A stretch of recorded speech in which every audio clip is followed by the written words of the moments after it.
Bonjour à toutes et à tous, ça fait plaisir de vous retrouver euh, en ce début d'année. Et puis, voilà, rien de mieux pour démarrer l'année que de se faire un petit Let's CY.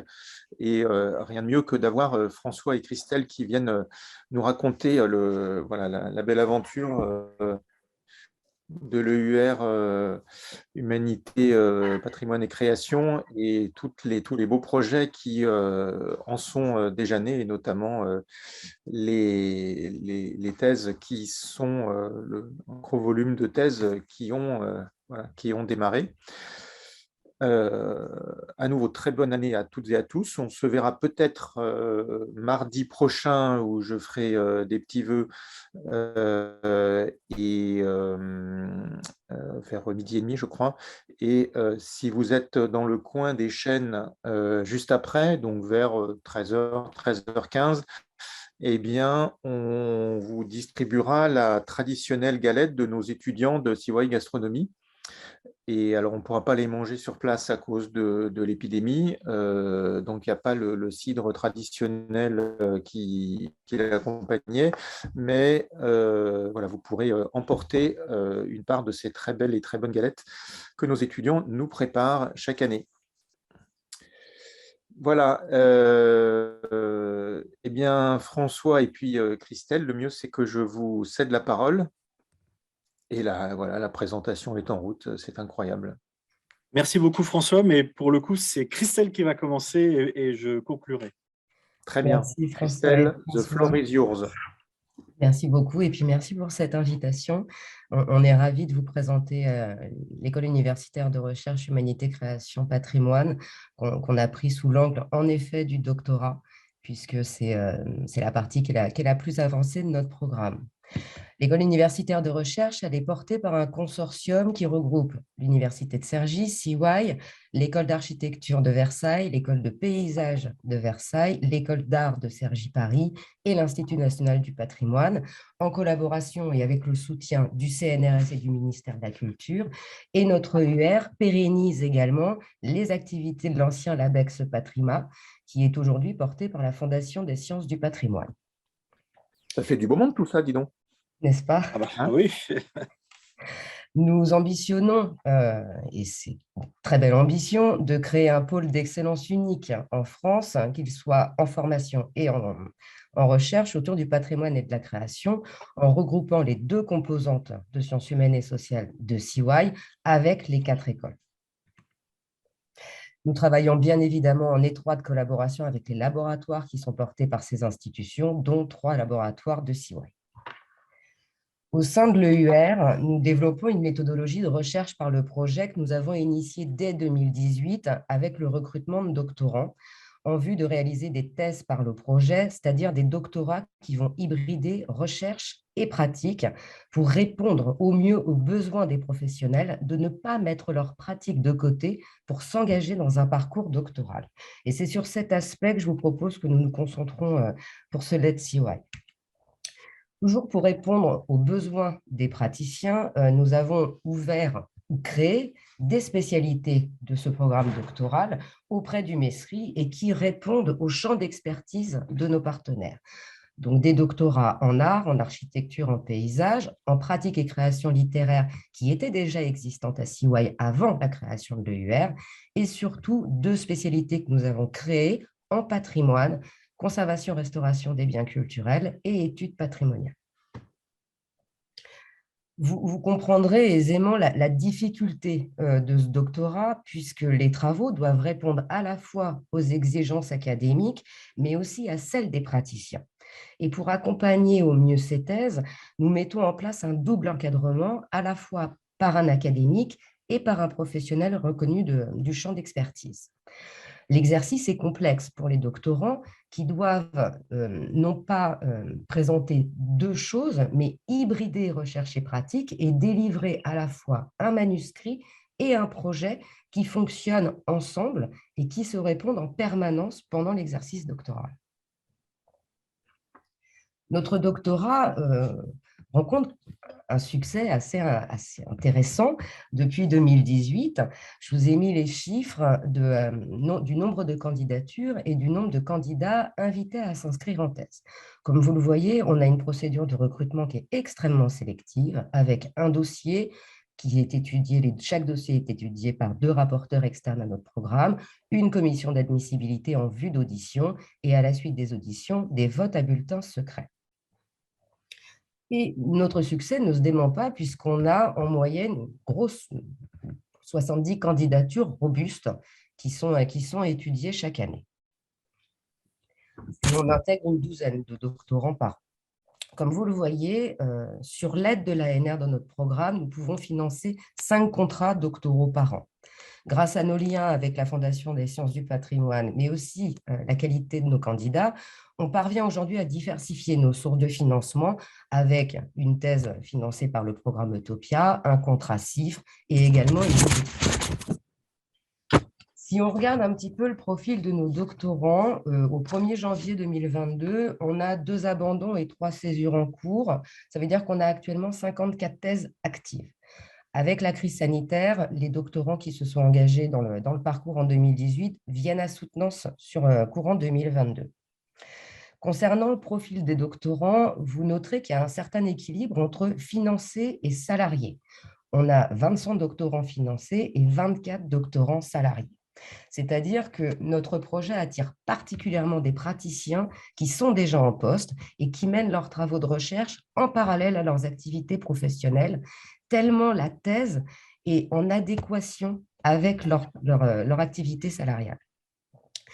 Ces doctorants demandent, à notre grande surprise, assez peu à faire leur thèse en 6 ans. Ils s'engagent sur un parcours en 3 ans et on met tout en œuvre pour les accompagner au mieux à travers soit de la collaboration de recherche, du congé formation, du contrat CIFRE, etc.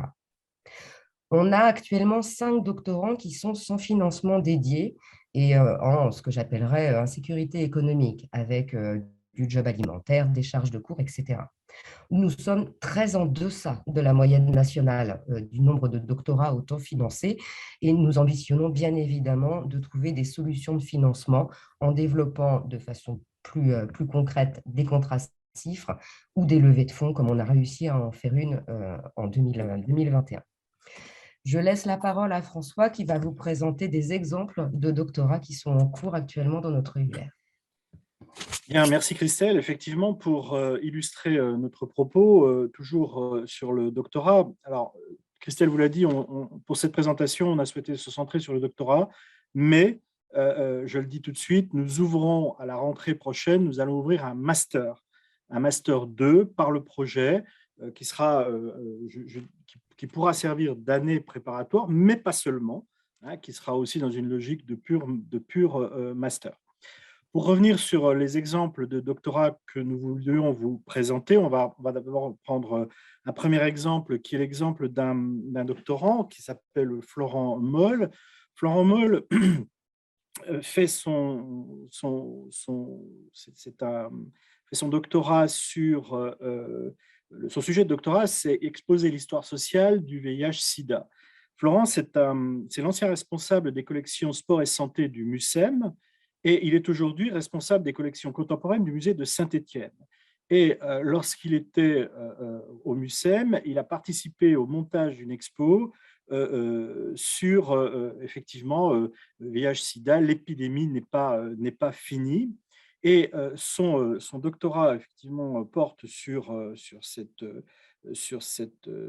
thématique, et plus exactement, c'est vraiment un doctorat par la pratique, je dirais, et qui peut intéresser beaucoup de monde ensuite, parce que ce qu'il veut montrer, c'est comment peut-on monter une exposition en travaillant en particulier avec des associations, surtout des associations engagées politiquement, voire même quelquefois sur des champs un petit peu antagonistes d'ailleurs, des associations engagées politiquement. Et en fait, au-delà de la thématique sur le sida, bien entendu, cette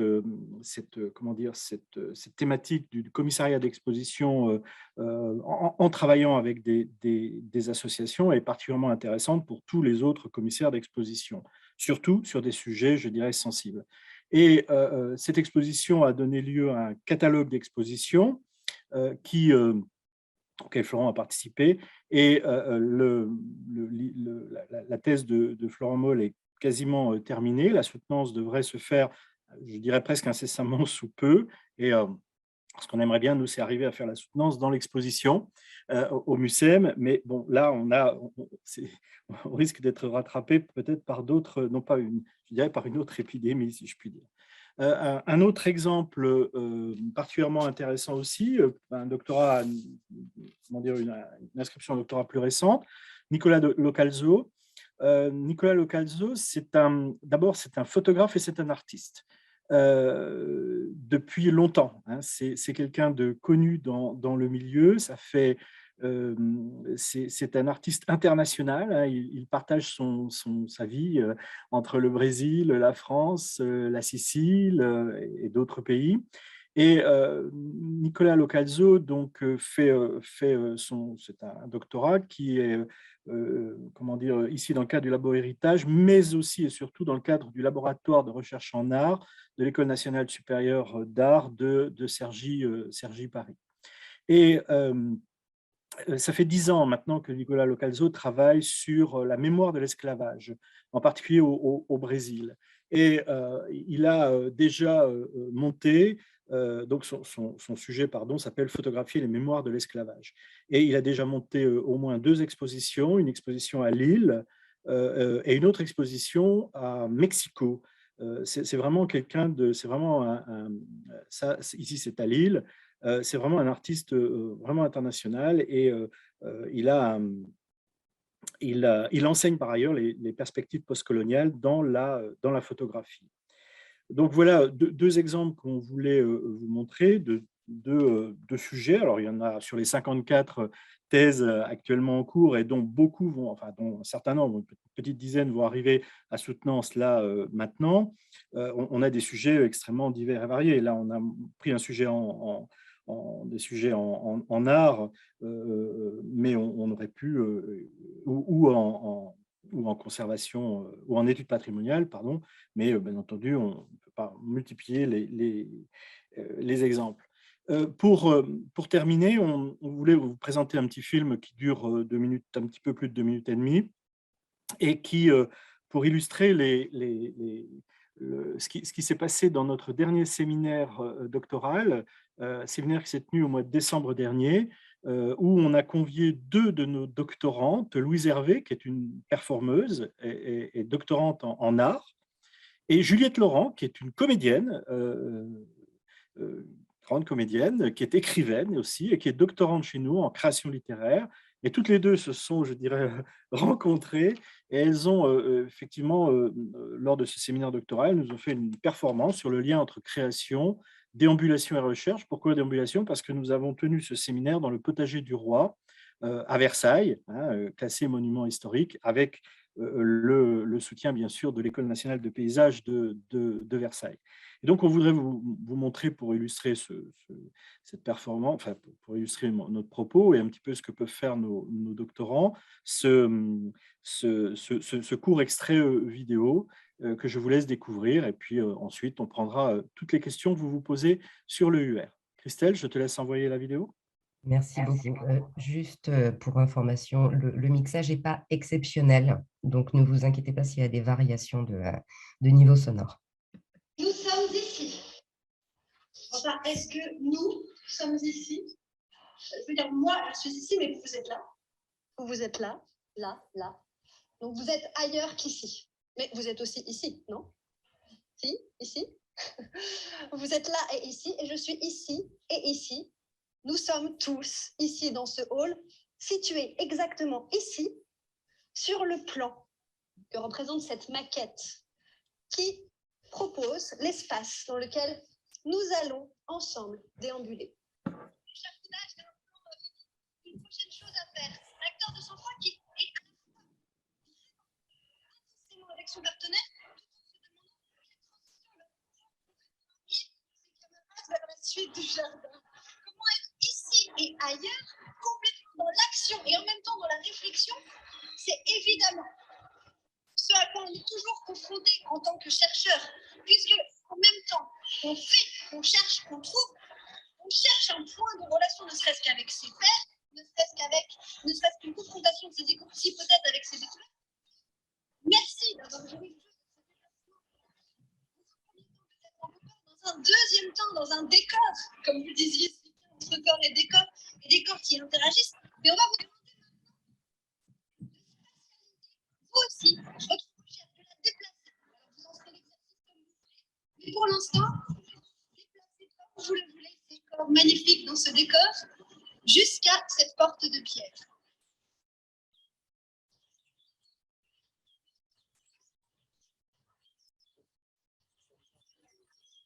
Ça pourrait être cette année.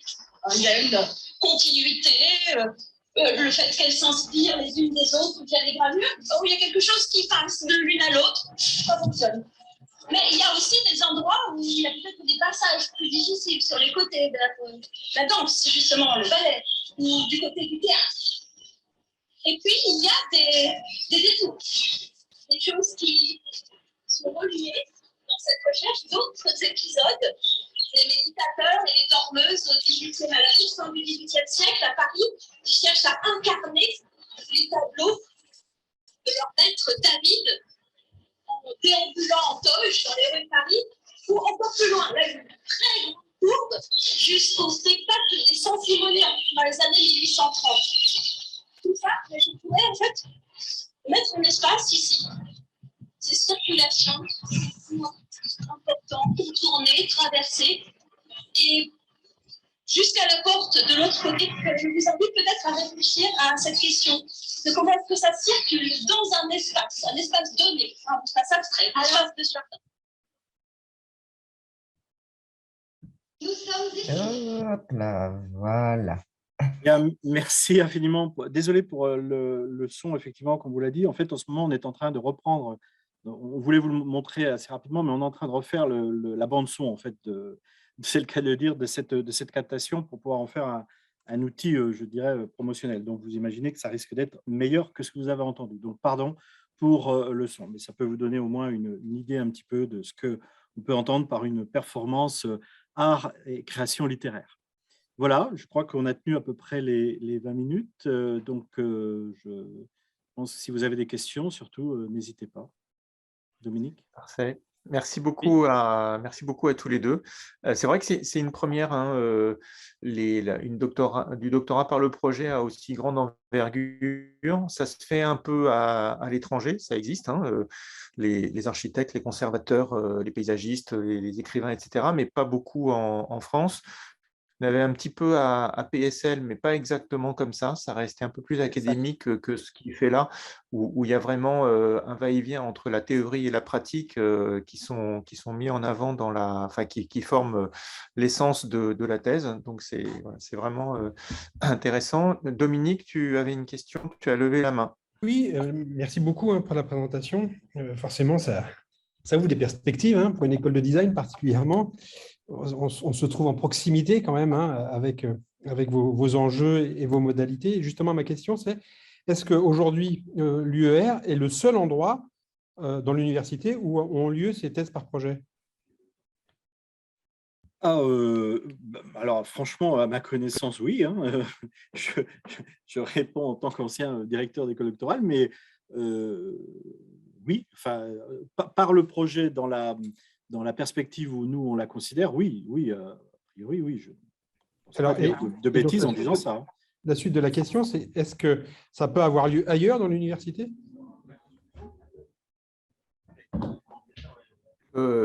Disons, l'UER, pardon, François, je te laisse répondre. Non. Vas-y, François. L'UER, disons que nous fonctionnons, je dirais, comme une sorte de, je vais le dire en français, de preuve de concept. Et donc, vous voyez un petit peu ce que j'entends par là. Et donc, d'une certaine manière, nous, on a beaucoup d'ambitions pour le UR, Christelle et moi, mais une de nos ambitions, c'est de montrer que ça fonctionne, que ça fait des choses remarquables, que ça produit des travaux à la fois académiques et très professionnels et professionnalisants remarquables, et que en tout état de cause, mon plus grand souhait, moi, ce serait vraiment de pouvoir complètement démultiplier le mode par le projet et de l'envisager avec d'autres perspectives que les spécialités de doctorat que vous avez vu mentionner dans notre présentation. Simplement, nous fonctionnons sur un programme du PIA qui a été labellisé comme tel, avec un certain nombre de partenaires, mais en tout état de cause, il n'y a aucune raison que ça ne puisse pas se développer autrement. Hein. Enfin, davantage plutôt. Parce que forcément, pour une école de design, c'est une perspective naturelle pour un designer de se dire je vais pouvoir faire alors, soit une thèse tout à fait classique, soit au contraire une thèse par le projet. Et là, parce qu'on voilà, on se reconnaît, c'est pour ça que je parle de proximité, de complicité là, sur ce point de vue-là. On est à la recherche de modalités de recherche par l'action, par le projet, dans le cas présent. Et si un chemin existe pour que certains designers, dans la mesure où ils veulent poursuivre sur une démarche doctorale, s'ils peuvent, soit carrément dans le cadre de l'UR, soit en s'en inspirant, si jamais ça se généralise, pouvoir se lancer eux aussi dans une démarche de recherche de ce type-là, ce qui me semblerait vraiment, enfin, plus que désirable, nécessaire. Alors, mais absolument, c'est évident que d'ailleurs on y pensait bien à l'école de design, ça va de soi. Et ce qui n'a peut-être pas forcément été dit, mais on n'avait pas beaucoup de temps, on ne pouvait pas tout développer, Christelle et moi, c'est qu'effectivement la direction de nos doctorants, elle est double. Hein. Il y a une direction par un académique, parce que nous restons dans les critères du doctorat tel qu'il doit être délivré, hein, donc avec une direction par un HDR d'une part, et alors si possible le plus proche possible, bien sûr, du champ, ça va de soi. Et deuxièmement, un professionnel reconnu qui pourra, dans le milieu, et qui pourra effectivement accompagner la réflexion et la pratique du doctorant. Merci. Ouais, je rajoute juste un petit mot. Ce qui est particulièrement important, c'est que l'EUR, dans son champ initial, a développé un groupe d'experts en quelque sorte, et en tout cas un écosystème d'expertise qui permettent de valider le niveau de la thèse, son niveau d'exigence, alors même qu'on sort du champ académique classique. Et donc, c'était d'autant plus important pour François et Christelle et puis les responsables de labos et puis d'écoles, d'arriver à former un groupe homogène qui à la fois pose d'un point de vue conceptuel ce qu'on attend de la thèse et en même temps construit un groupe d'experts, y compris au niveau mondial, qui vont permettre d'assurer que ces thèses sont bien au niveau de ce qu'on attend en France d'une thèse, mais aussi à l'étranger quand on est sur ce genre de thèse là où ça existe. Donc, je pense que sur le design, ça serait un peu la même chose. Si ça s'ouvrait, il faudrait avoir un groupe d'experts qui sait, qui l'a déjà fait par exemple à l'international et qui pourrait accompagner ce genre de pratique. Voilà, parce que le pire, mais là, François et Christelle l'ont sous-entendu, et ça n'a aucun rapport avec ta question. Le pire, ça aurait été de lancer ce type de thèse par la pratique avec un niveau faible, ce qui aurait été juste la catastrophe. Il y a André de Palma. Oui, je me permets de prendre la parole, étant complètement en dehors des clous, je m'en excuse, mais je me lance quand même. La première question que je me posais, c'est est-ce que ce type de projet est en plein dans le champ de l'art et du design ou en marge? Bon, par exemple, Edgar Morin racontait, quand je m'occupais du cinéma, tout le monde en sociologie faisait les enquêtes et moi, je me suis dit, c'est le cinéma qui est intéressant et donc je me lance là-dedans. Et puis après, évidemment, c'est devenu un champ majeur. Donc, est-ce que c'est marginal, ce qui n'est pas mauvais, exemple Edgar Morin, ou bien dans le centre? Deuxième question, j'en ai que 3. Est-ce que vous envoyez vos étudiants en résidence? Il y a moyen d'aller en Italie, en Chine, machin. en résidence en tant qu'artiste photographe. Est-ce que ce genre de pratique se fait, ce qui me semble bien? Et la troisième, comme je suis un affreux théoricien, je ne peux pas m'empêcher de poser la question, mais est-ce qu'au-delà du projet, ou je ne sais pas si au-delà c'est le bon mot, mais disons au-delà, il y a une méthodologie qui est utilisée et un enseignement qui dépasse le projet, qui émerge de la thèse? Merci.